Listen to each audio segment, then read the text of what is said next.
So today's program is about San Jose, Japantown, and the authors are Curt Fukuda and Ralph Pearce. Curt Fukuda grew up in the Santa Clara Valley. He remembers when the area was mostly farms, orchards, and berry patches, when the air was tart with the smell of stewed tomatoes during canning season. Curt lives in Mountain View with his wife, Monica Smith, and children Richard and Eileen. Ralph Pearce is a third-generation San Josean who grew up with a love of history. He works in the King Library's California Room, and this is his second book on Japanese American history. His first is From Asahi to Zebras, 2005.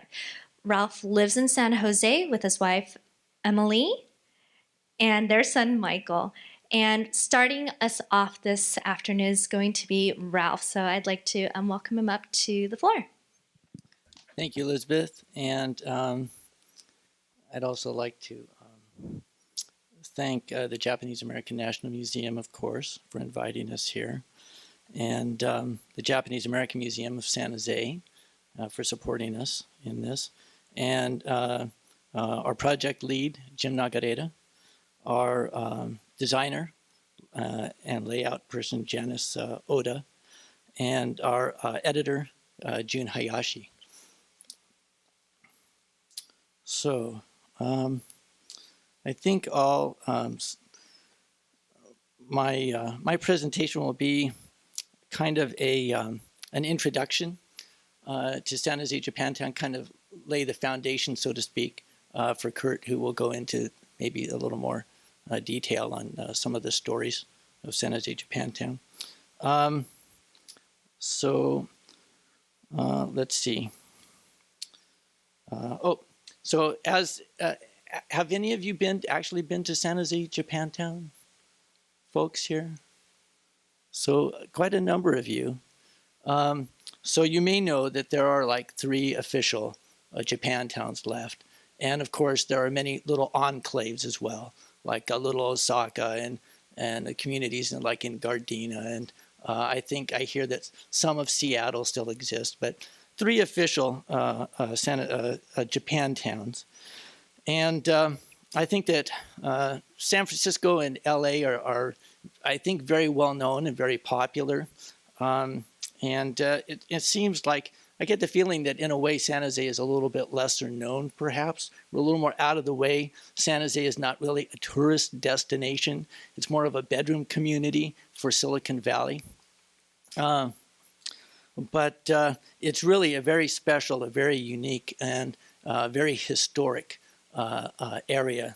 And it includes a lot of the original residential and business areas. So it's really a very unique place that has never really been redeveloped. It just is what it is. And so it's a very special place, especially to those of us who live in San Jose. So just kind of an introduction to my own involvement. As a kid, I was familiar with, like in the 1960s, I was familiar with Japantown because my mom would take me down there shopping, or we would go once a year to the Abon. And we had neighbors who were involved with the Abon, and so it was an occasional kind of thing. But when I was going to San Jose State University, I lived down the street from Japantown. So this would have been like into the mid-'80s, because I just went to school forever. And I would often walk up the street to Japantown, and I found this little restaurant that I liked called Gombe. And I would go in, and one of the things I liked about it was it had a counter. So I'd go and eat some donburi. I'd order what I call the Hakujin special, chicken teriyaki, and enjoy that and talk to whoever happened to be next to me. And so this is the Gombe restaurant. And so one day, would have been 1986, 1987. I was walking up the street to go have lunch, and I found myself in the middle of this little walking tour. And it was being led by this soft-spoken man, Dr. Ishikawa, who Curt and I really revere, and I think he's kind of recognized as perhaps as the unofficial historian of Japantown. So I found myself in the middle of this walking tour and just being fascinated by these stories, these personal stories that Dr. Ishikawa was giving, because he had grown up in Japantown. He was born about, I think, 1912, something like along in there. So his stories were from the teens and the 20s and the early 30s before he started school, going to Stanford to study to become a doctor. So it was just fascinating going along and hearing the stories. And in fact, he told the first story that turned out, that I had heard, that turned out to later become a subject for a book that I wrote about the local baseball team. And so there was that. And then living down there, and jogging through the area, riding my bike through the area, just wandering around. I've always been fascinated by history, and I've always been fascinated and always loved old buildings. And Japantown has just so many wonderful old buildings. And this was one that caught my eye. And I remember standing there, just standing in front of this building and looking at that door, and looking at the hinges on that door, and looking at the peeling paint. And I was just amazed. And you know, it's just that old feeling of, you know, if these walls could talk. Just wondering, what is the story of this building, of this business? Who lived here? Who worked here? Who went in and out of these doors? The building was abandoned for many, many, many years. But it just, our old Japantown and the buildings just evoke this kind of wanting to know, this curiosity. And little did I know that many years later I would, you know, have the opportunity to be a part of finding out the stories, of researching and doing interviews, and the research involved in bringing these stories to life and being able to share these stories with others. Unfortunately, we lost this building in the early 2000s, and particularly sad because it was one of the last remaining that had a wood awning, which was very prevalent in Japantown in the early days. This is now. It's kind of a long story, which I'll make a very short story. But I was involved in Japanese baseball history, completely separate from Japantown and San Jose. But I learned that the Tokyo Giants had once played a game in San Jose. And through this odd sequence of events, I got connected to a guy whose grandfather in the very back, Joe Gio, and this is Dr. Ishikawa right next to him, Joe Gio, who had played in that game. And so through my interest in Japanese baseball, I got connected. And I talked to Joe, and he said, I was amazed. It's like, he's telling me all these stories, like, wow, that's incredible, about playing baseball in San Jose and all the different things that happened, the other teams, the other communities. And I said, has anyone ever, you know, documented any of this? He goes, no. You know, like, why would they? And I thought, and he said, well, most of the guys on the team are still alive. This was like in 1993. So I thought, oh, wow. My main feeling, I had never written anything. I didn't have any, sorry. You know, all I had was a curiosity and an interest. But I almost immediately felt like this responsibility of, you know, if nobody documents the story of these guys, then it will be lost forever. And I could tell that the stories were amazing, and I'd only spoken to one guy. So about a year later, this was summer of 1994, Joe got this group together. In the meantime, I had been digging up newspaper articles and learning about these guys and the stories and everything. So it was kind of strange, you know, because all these guys are in there, they're all chatting away. And then I come walking in, a young guy a Caucasian guy. I mean, and I come in and Joe introduces me to people. And it's like, oh yeah, you're the third baseman. You made the scoring run. That's incredible. He's like, who are you? You know, why do you care? And but sitting there at the table during this lunch, and this was the first reunion of this team ever, that they had all gotten together at one time. And sitting there with them and hearing the stories, it's like, oh, this is just incredible. So this was my opportunity to talk to each one and get their contact information and then follow up with interviews.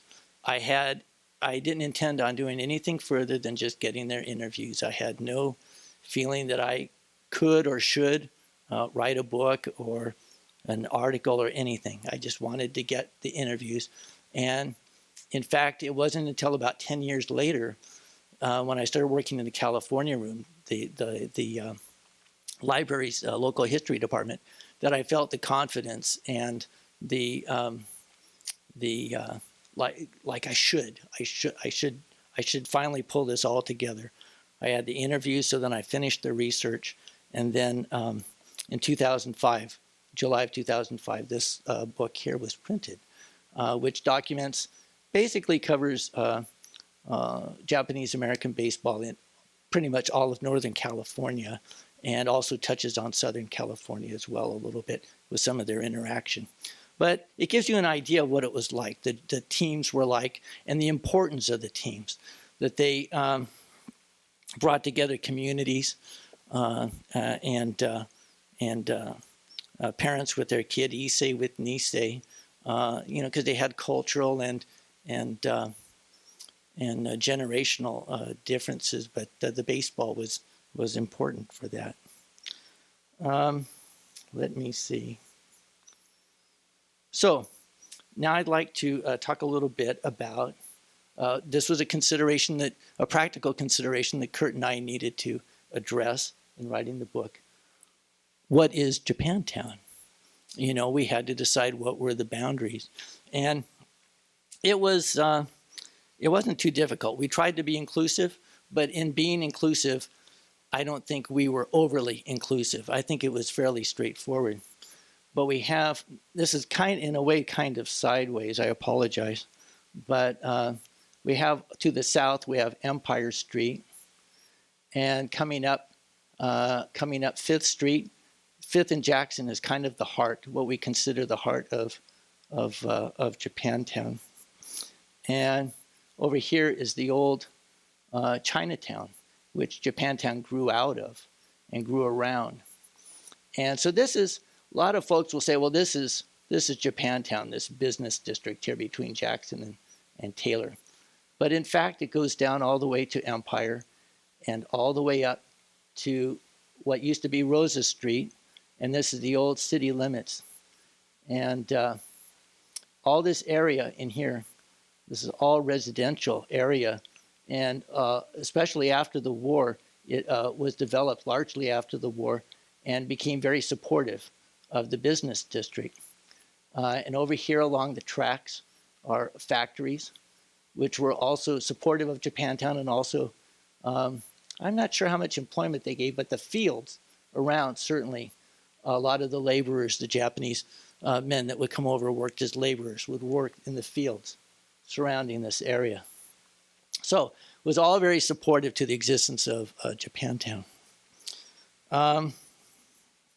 So we come up, and then out here, so I pretty much touch on it. And then we had a few peripheral areas here. The old baseball field, the second baseball field here, Wayne's Basket, produced baskets for the fruit and vegetable industry, and a church, Konko Church. Konko Church, I think, down here, and a doctor over here.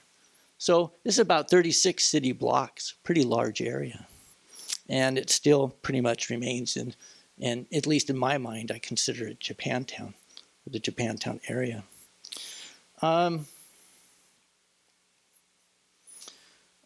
in terms of the existence of Japantown, again, it began with the last of 5 Chinatowns on property that was donated by a German immigrant, John Heinlein. And it was built of brick, perhaps to prevent the burning down like so many of the previous ones. So Japantown started as a Chinatown, and then as the Japanese came in, as the Japanese immigrated, they naturally felt very comfortable in Chinatown, in Highlandville. And it was on the edge of town, close to the fields for work. And then Japantown gradually expanded and built out around Chinatown. And Chinatown eventually went bankrupt and disappeared, and Japantown remained. So let's see. Also, in terms of the existence, of course, we had the residential area and the cannery. So that kind of covers that, and kind of leads into the diversity. Well, here's one of the residences, actually near the outskirts of Japantown, near 5th or 6th and Heading Street. But all within this area has been largely Japanese American, and also that's still reflected in the homes. You see homes quite commonly with Japanese garden or shoji window screens or other things that reflect the Japanese influence. And the canneries that surround, which many have been repurposed. So many of these factories still exist. Surrounding area. So in terms of diversity, we have, this is one of the remaining buildings. This is a Hip Sing Tong building, which I believe was post-war. So even after Japantown went bankrupt and you had a loss of many Chinese in the area, you still had remnants of the Chinese community, and Chinese buildings, parts of Chinatown still exist today on the Japantown side of 6th Street. So this is one of those buildings, Hip Sing Tong building. And also in the area we had Italians. Many Italians were there prior to the Chinese coming. Then you had the Chinese, then you had the Japanese coming in. By the late 1920s, you had Filipinos coming in, and mostly Ilocano from northern Philippines. And then during the war, we saw the African Americans coming in with the Prayer Garden Church primarily. So it's in a way really a multicultural community that is predominantly Japanese American, or became predominantly Japanese American, especially after the war. Prior to the war, many people referred to it as Chinatown. So it kind of changed based on that, but it was always a very multicultural community. And I might say that the Chinese, even from the early 30s when you had the war with China and Japan, and through World War II, where then you had the Philippines also involved, relations between the three communities were always generally very good and very supportive throughout. Let's see. So here's some Filipinos. Filipinos were primarily, they associated strongly within the Chinatown. And when the Filipinos came in, they were bachelors, as a lot of the early Japanese had been bachelors. And I think that for that reason, they were drawn to Chinatown with the gambling and other activities, as you might imagine, for the single guys. So this is along 6th Street, which became kind of the heart of the Filipino community there. And it really got going during the war because they would watch, some of the Japanese businesses were watched by Filipinos while they were gone. So that they even kind of expanded even a little bit more than they had. So here's the Hip Sing Tong building once again here. And down here is the Prayer Garden Church. This was taken after the war, maybe 1950s. And all this debris here, I think, is from a New Year's celebration with firecrackers, which could be readily had in the Chinatown area if you were a kid. And down here is the most of the African American congregation here outside the Prayer Garden Church. And let's see. I think that will conclude my intro. I hope that I've left some time for Curt to speak, and then I'll come back at the very end. My apologies, Curt, if I made things tight for you here.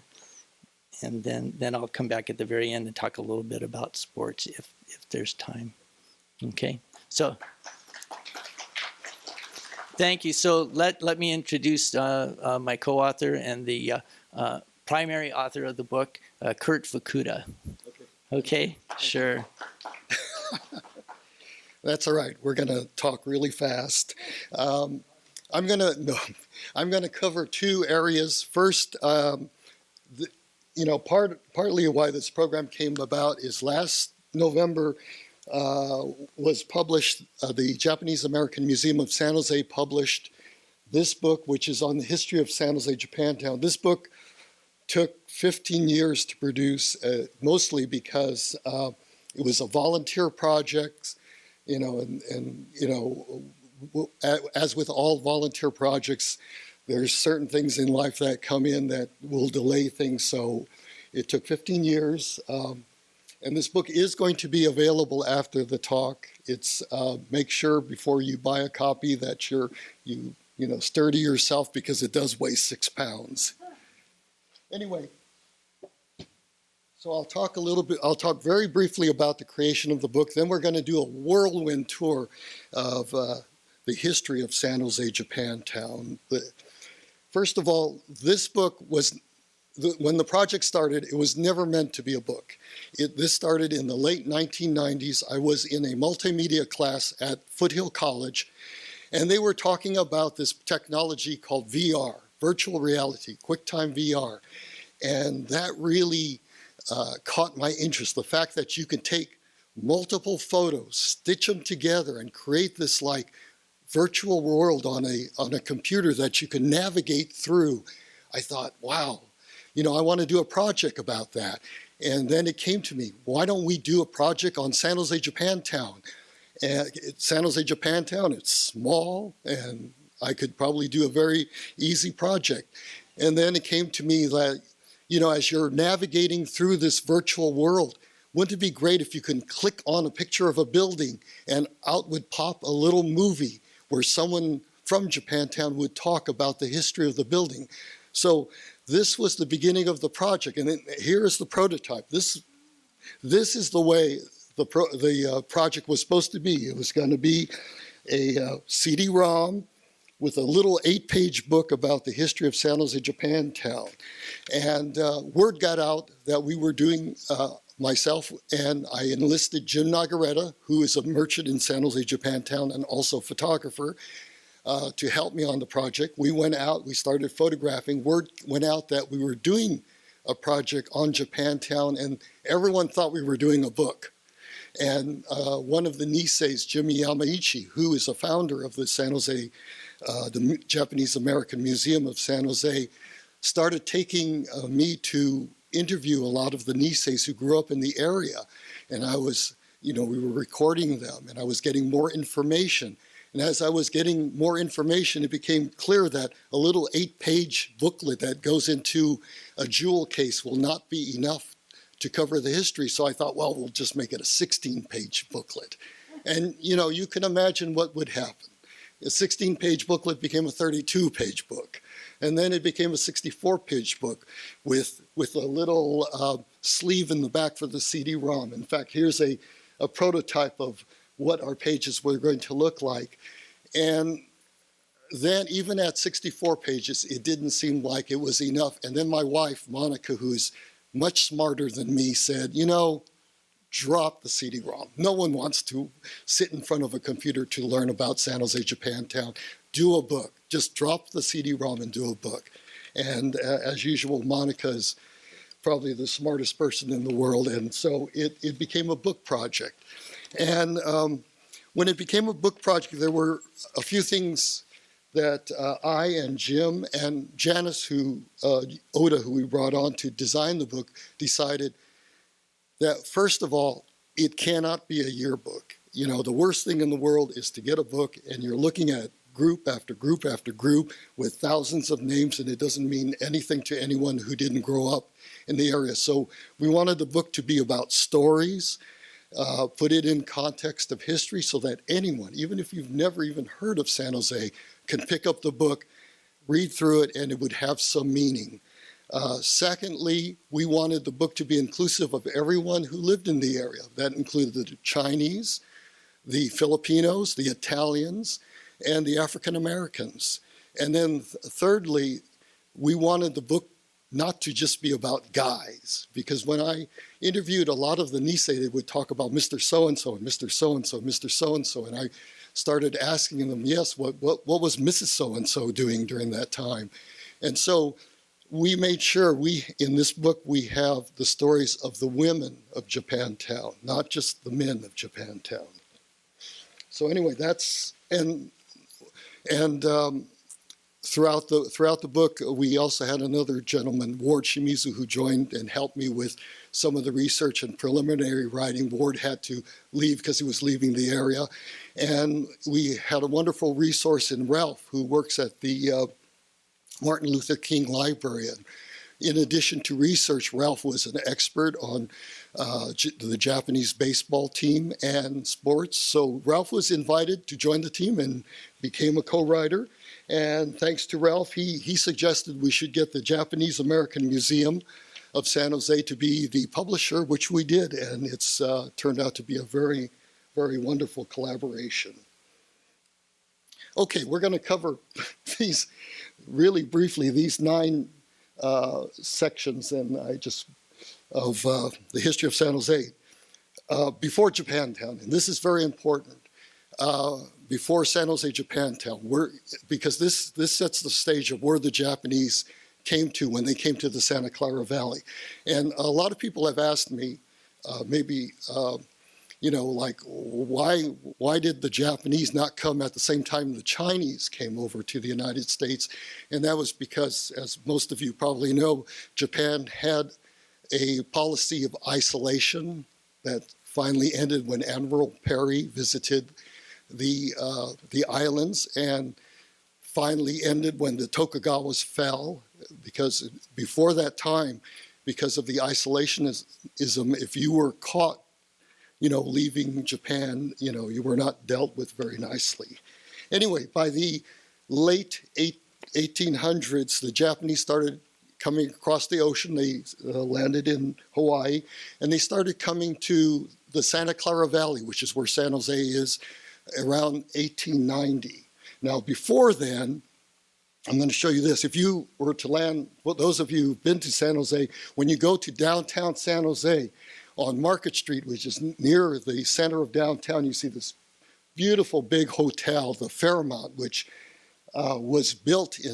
which opened in 1987. And coincidentally, if you were to take a time machine and go back 100 years to 1887, this is what Market Street looked like. Market Street was 3 blocks of San Jose Chinatown.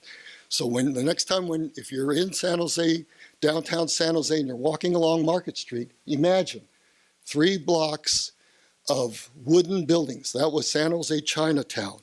And in March 8th of 1887, 100 years before the Fairmont opened, these 3 blocks burned down. A fire broke out. And the San Jose Fire Department came to put out the fire, and for some horrible coincidence or whatever reason, the local water tank was empty. And so these 3 blocks of San Jose Chinatown in Market Street in downtown San Jose burned down. But the fire department they did provide a service. They made sure the fire did not spread beyond Chinatown to damage the rest of downtown San Jose. But Chinatown was completely leveled. Of course, as you might guess, there was an outrage in some of the neighborhood, and a lot of the Chinese were displaced. There were other enclaves of Chinese enclaves in the Santa Clara Valley. And one man who Ralph mentioned, John Heinlein, decided that he owned a lot of property. He owned some property north of downtown, and he decided he was going to develop a community where the Chinese could rent. And this would become the next San Jose Chinatown. Here's a picture of John Heinlein. He was 71 years old when Heinleinville was built. And here's a horrible picture of Heinleinville, which is, if you were to go to San Jose Japantown today, right at this moment, you would see this one big block which is completely vacant, while these buildings occupy that block. And in our whirlwind tour, I'll tell you how it become vacant. Anyway, the Chinese were able to rent this by December 1887, that very same year the Chinatown burned down in downtown San Jose. The Chinese began moving in to this new San Jose Chinatown, which they called Heinleinville. Okay, so we come to 1890. And this is the date we kind of figure the Japanese start arriving to the Santa Clara Valley. And this is really wonderful because the valley, I mean, you wouldn't believe it today, but the valley used to be nothing but agriculture. And so there was a lot of work available for the Japanese, because at this time there were so many laws blocking the Chinese from coming into the United States that the Chinese labor force was getting old, dying out. And so the Japanese was this new labor force coming in. And if there was not a place to live on the farms, a lot of the laborers, where did they go? They went to Heinleinville. They went to San Jose Chinatown to live, because you had a very familiar Asian culture. And so a lot of the Japanese immigrants went down to Heinleinville.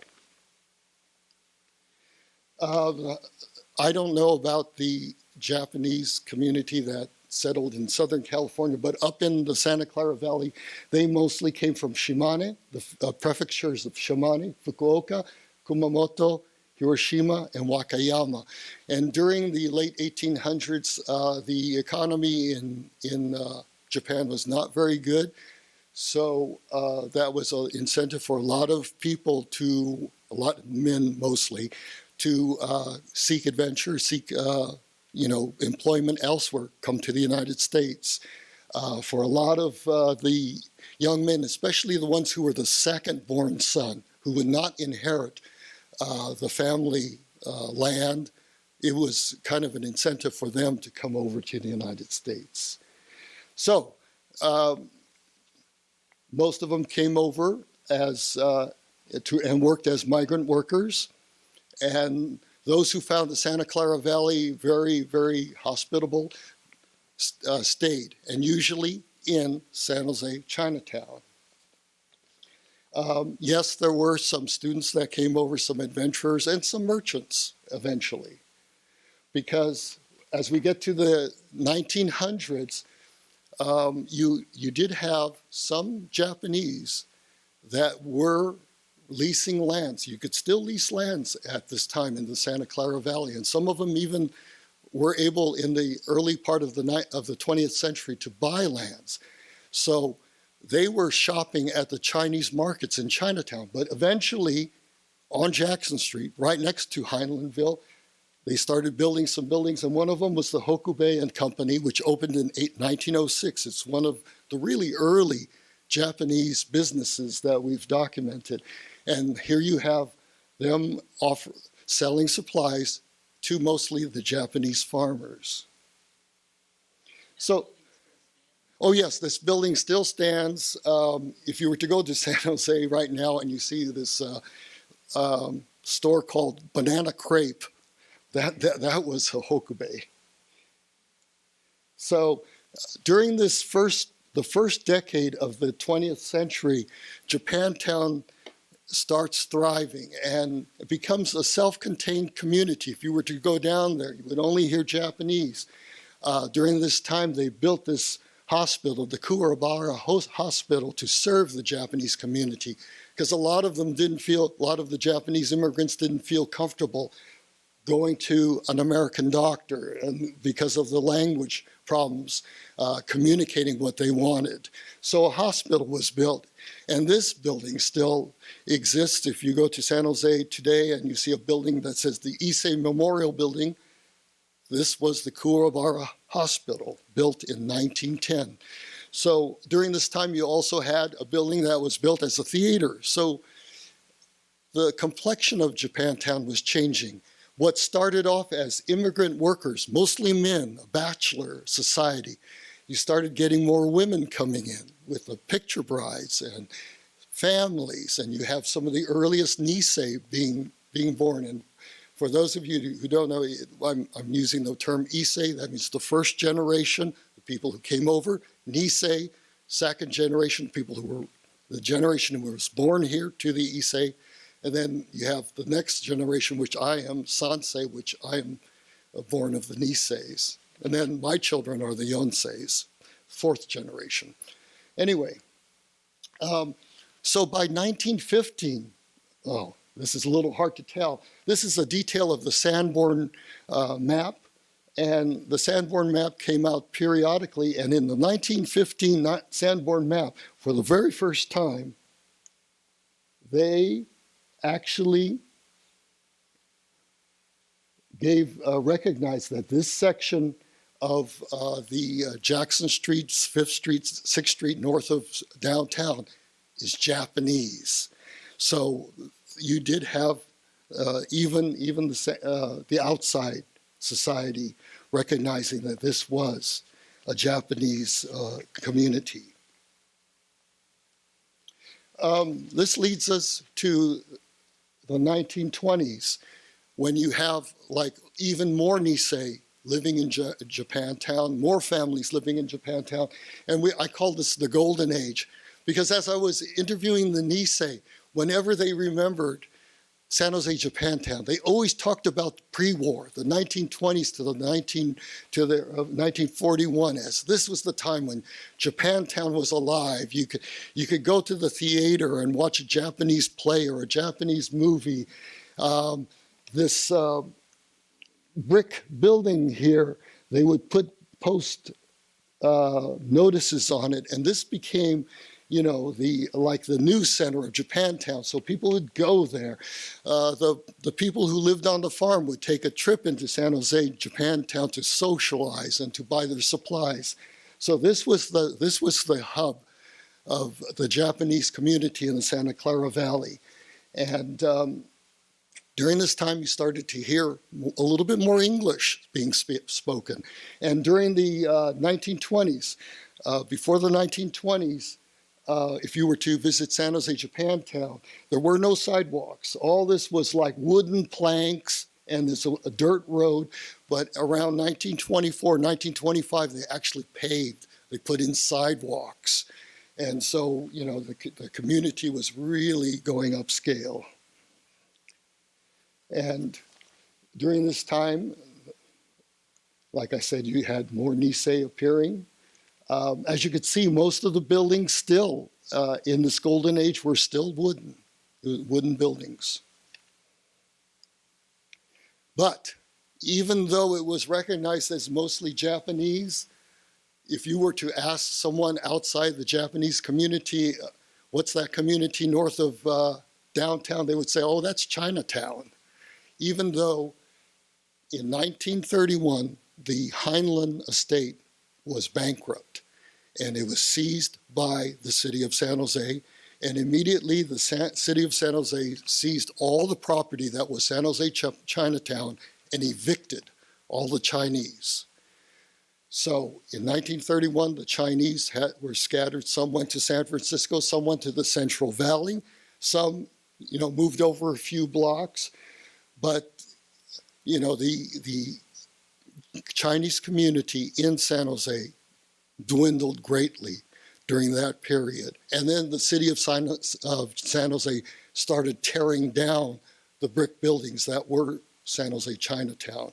And it took them, it was such a well-built community, it took them many years to tear down the Heinleinville. In fact, you'll see a later picture where you could see remnants of the brick building still standing. As most of you know, December 7th, 1941, there was the attack on Pearl Harbor. And this triggered a lot of anti-Japanese feeling, a lot of worries. There was, in San Jose, there was a lot of talk about the Japanese being removed. Here is a newspaper page from December 8th, 1941, day after Pearl Harbor. They ran a 2-page spread about the reaction in San Jose, Japantown, to the bombing of Pearl Harbor. And as you might guess, a lot of the community leaders were saying, no, you know, we are Americans. We're loyal to America, and, you know, trying to tell people in San Jose, no, you know, there's not going to be a bunch of spies in Japantown, etc. But still, by May 26th, between May 26th to May 29th, the Japanese people of Japanese heritage were forcibly removed from San Jose. They were brought to the assembly center at the stables of the Santa Anita racetrack, and eventually over to Hart Mountain in Wyoming. So here's a picture of San Jose, Japantown during the internment years, and as you could see, except for one store run by a Caucasian owner, everything else was empty and very, it was vacant on Jackson Street, which was the main street of the Japanese businesses. During the internment years, we know of only 3 people who got to see San Jose, Japantown. And they were both military. They were all 3 military men. This is Moffett Ishikawa, who grew up in San Jose, Japantown, and he visited Japantown on his leave. This is 6th Street, which goes off of Jackson. And all these businesses were Japanese before the war. After the Japanese were forcibly removed, they became Filipino. The Filipinos rented and became Filipino businesses. Anyway, we were lucky. I was lucky to interview Moffett, and he mentioned that when he came to San Jose, Japantown on his leave, that it was like a ghost town. It was like walking into a ghost town. He didn't see a soul as he walked down Jackson Street. And he described the experience of visiting San Jose, Japantown as very lonely, and he said no one even talked to him. It was like he was a ghost. Even though Moffett did not see anyone in San Jose, Japantown during this internment years, the Filipino and the Chinese community was thriving. You did have, like I pointed out in that previous photo, you did have a lot of Filipino businesses. This gentleman right here, Bill Dare, is from San Francisco, and he is a very charismatic fellow. He came down around 1939. And so when the Japanese were forcibly removed in 1942, May 1942, one of the store owners, the Debashis, actually, Bill Dare was so charismatic, they asked him if he would take over their grocery store while they were away. But Bill had his fingers in a lot of businesses, and so he was too busy to take over the Debashi store. But Bill was not just a leader of the Chinese community, but he was well beloved by a lot of people in the Japanese community and the Filipino community. So much so that when I was doing research for this book, I was trying to identify the people in this picture, and this man is obviously a Filipino, and we have Bill Dare here, and the Filipinos who grew up in San Jose, Japantown, looked at that picture and they said, well, gee, I don't know who that Filipino guy is, but that other guy's Bill Dare. That's how beloved he was. It looks like an Oldsmobile or a Plymouth. I don't know. Only because of some of that. Anyway, it's a wonderful. Hey, that's probably Bill Dare's car. He had some great cars. He was a real character. I interviewed his son, and his son said, when my dad died, all of a sudden, all the money we were getting stopped coming in. Also, during this time, the internment years, you had Reverend Milton Mathis came in because God told him to come to San Jose. On 6th Street, he found a storefront that was available for rental. And so he turned that into his church, which eventually became the Prayer Garden Church. And as you can see by the vigorous stance of Reverend Mathis, he was very charismatic, and his congregation built up. And this was really kind of the start of the African Americans and community and coming to Japantown.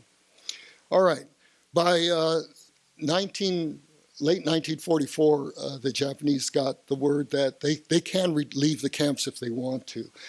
Here we have the Onishi family, who was one of the first families to return to San Jose after they left Hart Mountain. And they were very lucky because they owned their own house. They had a wonderful business florist business on Taylor Street in Japantown. And so you're going to have a lot of the Japanese returning. Some of the Japanese did not return. Some of them stayed in the Midwest or relocated to Los Angeles. You had a lot of Japanese from other cities relocating to the Santa Clara Valley because you had work. And the Santa Clara Valley, I'm not saying did not have any anti-Japanese feeling, but was a little more tolerant. So my dad, who was from Salinas, he and his family relocated from Salinas. Now, Salinas was one of the towns that was not Japanese tolerant because they had the Salinas, the National Guard, which was stationed in Salinas, unfortunately was sent to Bataan, and they were all wiped out. So the people in Salinas were not really welcoming of the Japanese to come back. Some Japanese were very, very brave and went back to Salinas. Those like the Yuki family who had a lettuce farm, they went back.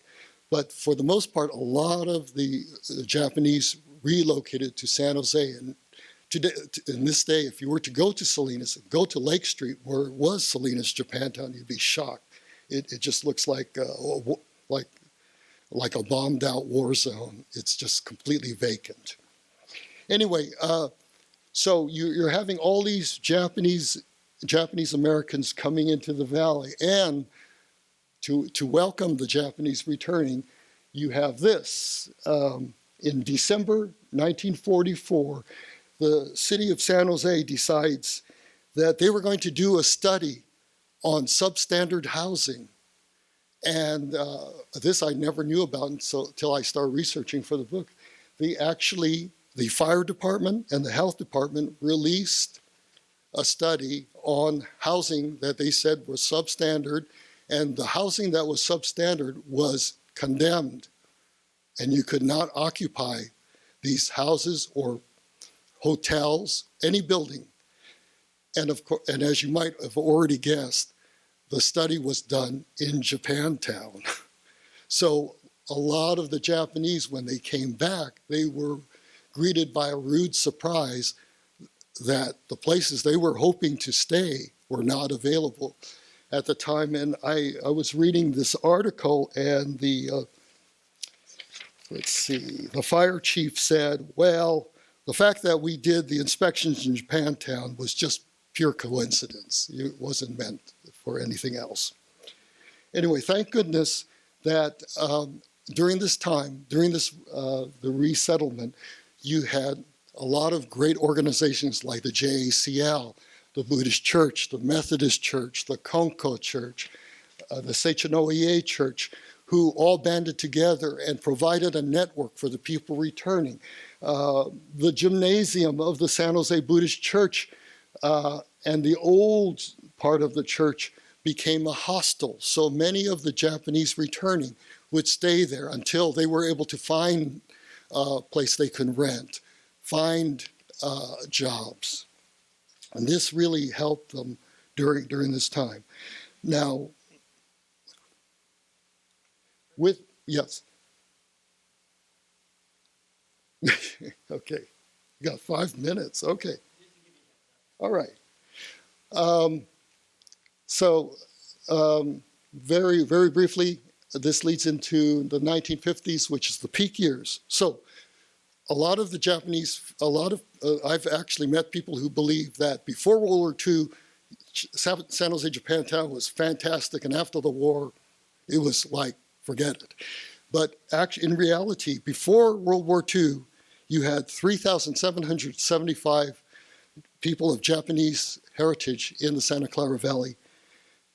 By the end of the 1950s, these peak years, you had 10,500. So the Japanese community was a lot more. And, last night I went out to Little Tokyo, and I was amazed at how vibrant it was. Well, during these peak years, this is what San Jose, Japantown was like. You had a lot of young people, and it served the Issei's. There were movies that the Issei's can look at.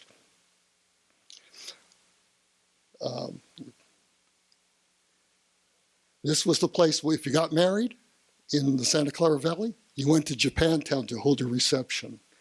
Japantown was at such a peak, you had 6 barbershops within a few blocks of each other's that were owned by Japanese. You had 3 grocery stores owned by Japanese. You had 3 drugstores.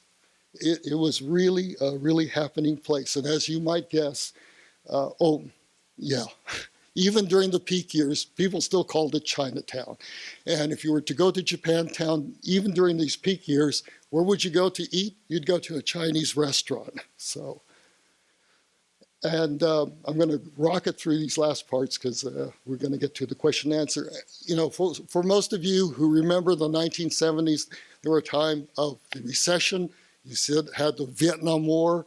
You had the gas shortage. You had a water shortage. This was the beautiful downtown San Jose in the 1970s, vacant lots. And, Japantown was not very much better during this time also. And you had Japanese leaders like Yoshichida, who said he came out of a Japanese restaurant in the early 1970s and looked down Jackson Street, and he, in his own words, said, it looked dead, really dead. And he said, hey, we got to do something about this.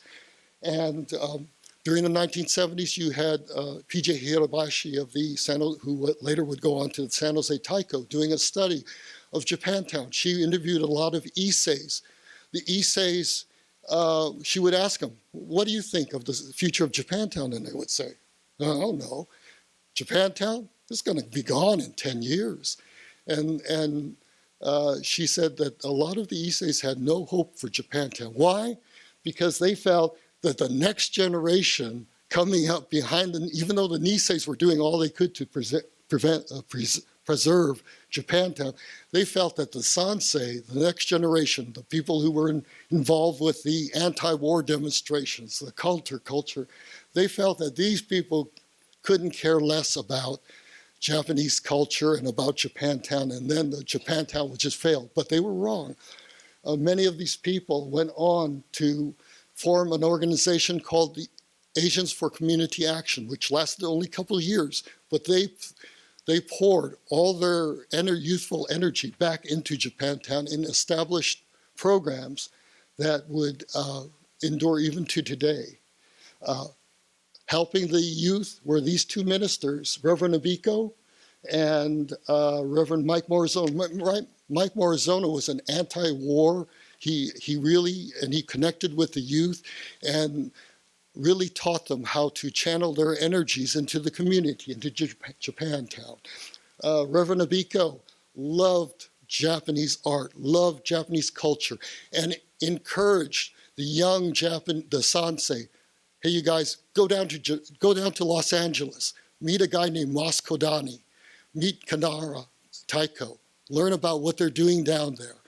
And so these young people who went down to Los Angeles came back up and formed what became San Jose Taiko. And so you had this youth movement. So it wasn't enough that the Nisei were doing everything to kind of preserve San Jose Japantown. You had the youth was interested in the culture, and some friends of mine, we laugh about it. We call it some kind of sansei neurosis. You can't get away from it. You know, whether even if you're like trying to get away from your heritage, you know, something about it keeps pulling you back. Very briefly, around 1980, the city of San Jose decided, oh, let's make San Jose Japantown like a tourist destination. You know, we can have all kinds of like groovy things happening. And from that, again, a lot of the youth and the local merchants rose up and they created the Nihon Machi Outreach Committee to block that. No, don't do that. This Japantown serves the community. It's a living, breathing Japantown. It's not something artificial. Don't bring in some corporation to make it a tourist attraction. And the city of San Jose backed off. The Nihon Machi Outreach Committee still had a lot of energy, so they channeled it into like the Day of Remembrance marches, which happen every year. Okay, with the fact that you're not going to have a tourist destination, the city of San Jose did put some redevelopment money into Japantown, which is what it made it today. There used to be like really ugly, you know, power poles and all like that. That was all taken down. These, a gateway was put out, and just trying to make it a little more distinct. You have an organization like the Japanese American Museum of San Jose was formed. And the property that used to be San Jose Chinatown was going to be developed, but as many of you know, there was a crash in late 2008 that just stopped all development. But I heard they're going to try and revive that development.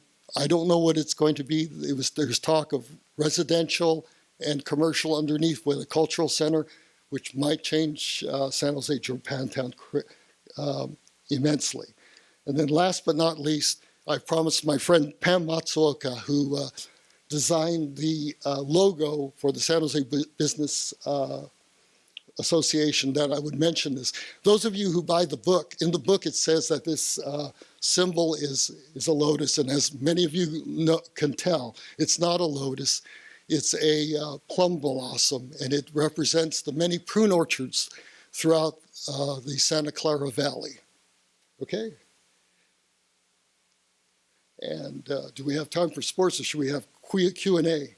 Let's have Q&A. Or no? Do sports? Okay. Well, if we have just a couple minutes. Sure. End on, I won't go through all the sports thing and make an event of that, but I had I kind of wanted to end, if we're okay, if nobody's objecting. When I was finishing up this book on the San Jose Asahi, and they had played against the Tokyo Giants, and I had just finished the book, and I was waiting for it to come back from the printers. I had about 2 weeks before, we're going to have the book launch, and I wanted to have something interesting and fun for the book launch, besides just a million thank yous, which of course I needed to do. And I started formulating this idea of this poem that tells the story of this incredible game that the San Jose Asahi had against the Tokyo Giants in 1935. So it started developing in my mind from the kind of the cadence and the style of the Casey at the bat. Are most of you kind of familiar with Casey at the bat? I'll guess that you are. So if you're not, maybe you'll recognize this as we go along here. So we had, in the old days, sumo, baseball, basketball, very popular with the Nisei, still is today. But the Tokyo Giants come to town, and here's the story. Here's the poem about that game. Okay? The Asahi fans were glum that day as they watched their home team's plight.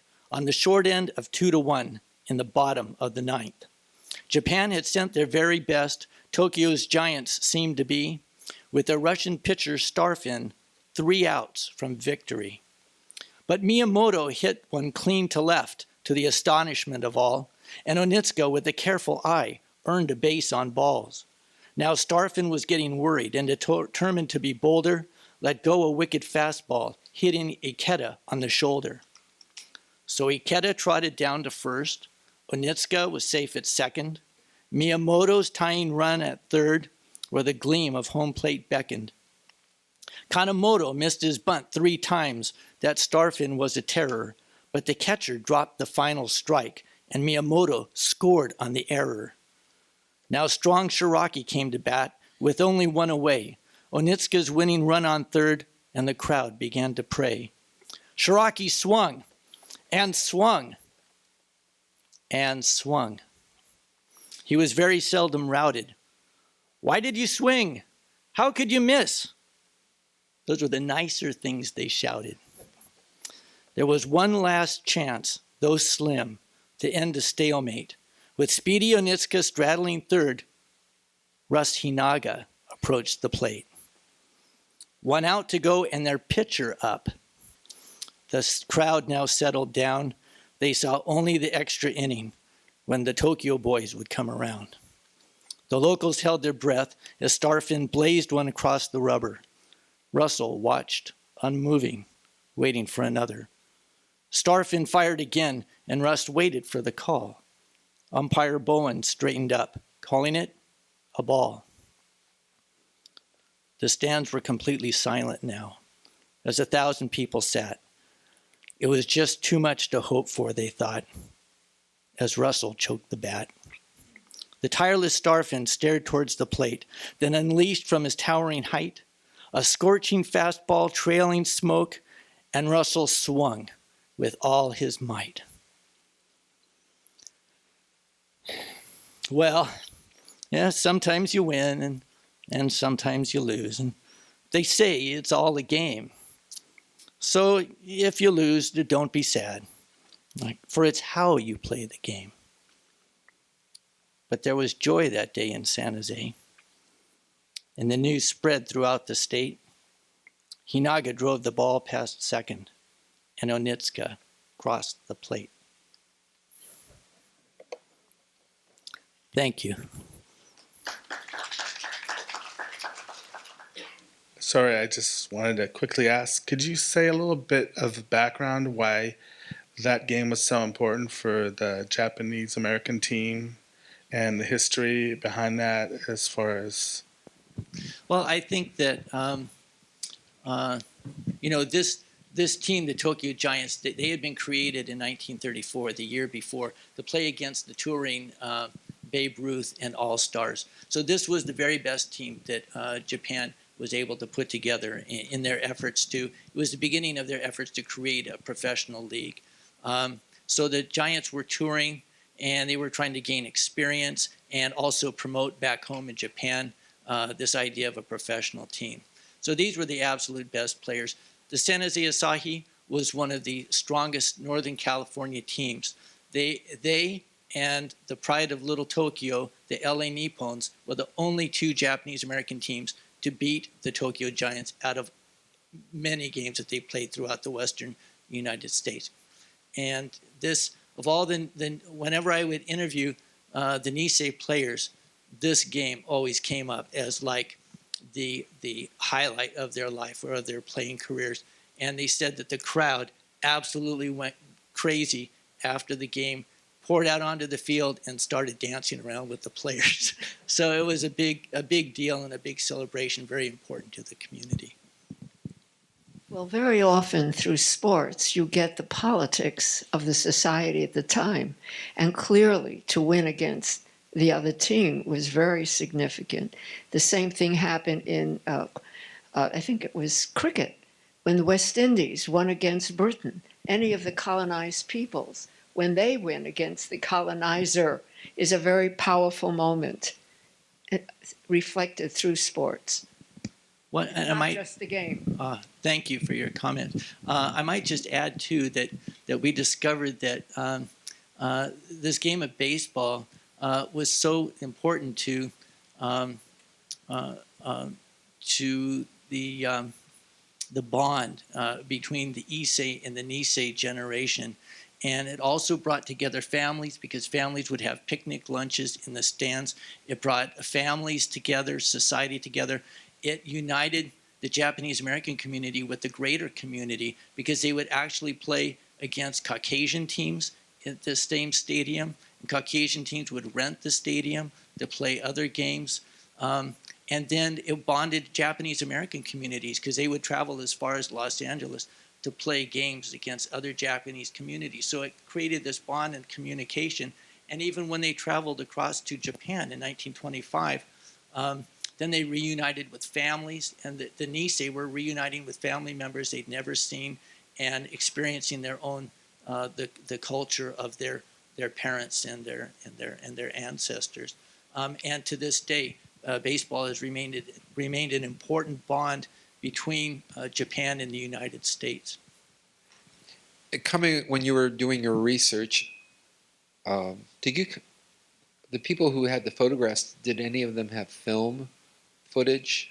And how far back Yeah, is there film Mr. footage? Toshio Kimura came to the Valley 1906, and he began a little newspaper, and he began photographing, and he began taking footage. And he took some footage of some of the early baseball games, footage of the, what do they call that festival that they have? The Buddhist church, like the anniversary. Or No, the other one. the other one, Nikematsuri? No. The No, that's Buddha- not a anniversary. That's well, they did it for the anniversary. You mean, They did it on the occasion of the anniversary of the Buddhist right, church. Right, it's a children's festival. Yeah. What's that called? The children's festival. It's where the boys wear the silly-looking hats. And they march around. Sorry, I can't remember the name of it. But anyway, he got tons of great footage of the Japanese It was a community. 16 millimeter, right?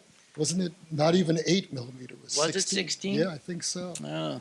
Anyway, Yeah, we did. We got a bunch of great footage. now I'm thinking about that festival. Chidori. Yeah, I think so. And the churches do it whenever it's a special occasion. Any other questions? I think you're right. Now it's going to bug me. This is a silly question, but were you on Anthony Bourdain? Were you the one that was on Anthony Bourdain? Yeah, I was on Anthony Bourdain's. I bet I was thinking when I saw that segment that it was really shortened from that you probably talked a long time, and it was because it was very brief. And I said, "Oh, I bet you that went on really in real time longer." Yeah. And did they do that? They cut you off a lot. Yeah, there was a lot of stuff I talked about that. Yeah, I ended thought up so. on the Yeah, I thought cutting so. room floor, as they say. Right. Oh, I thought I so. told you you'd have to be more lively and jump around, do some poems and stuff. Get their attention. Any? No, I was just going to say that's one reason I came today because I've never been to San Jose. My sister, who now lives in San Diego, used to live there for a long time, and I visited her, but I never went to Japantown. But I saw that segment on Anthony Bourdain, and it was interesting the things you said about it. Started out as Chinatown stuff. So when I saw this on the schedule, I said, "Oh, I want to go see." I didn't know you were. I didn't know you would be here, but I said, "Oh, I want to learn more about." San Jose, Japantown. San Jose, Japantown. Sometimes if you blink, you'll pass it by. It's we don't have a big tower. I mean, we have that gateway, but it's amazing. I've talked to people who live in San Jose who've lived in San Jose for a long. There are still a lot of people who don't even know there's a Japantown. So. Oh. Yeah. Yeah, my sister and her family lived there like 30 years, but they did not go. I mean, they did go, and her kids went to Japanese school and stuff like that, but they weren't all that involved. They didn't know. And so, like, when we visited, like, they never even took us there. We never even went there. So this is interesting. They might have thought you would be bored if you went there. Okay. Well, please join me in thanking the panelists for joining us for our program today. Thank you very much. And right outside, the stores here, they will be selling their book today, and both Curt and Ralph will be available to sign that book as well. So that'll be just right out this lobby. Thank you for joining us this afternoon. Thank you very much, Elizabeth. Thank you all.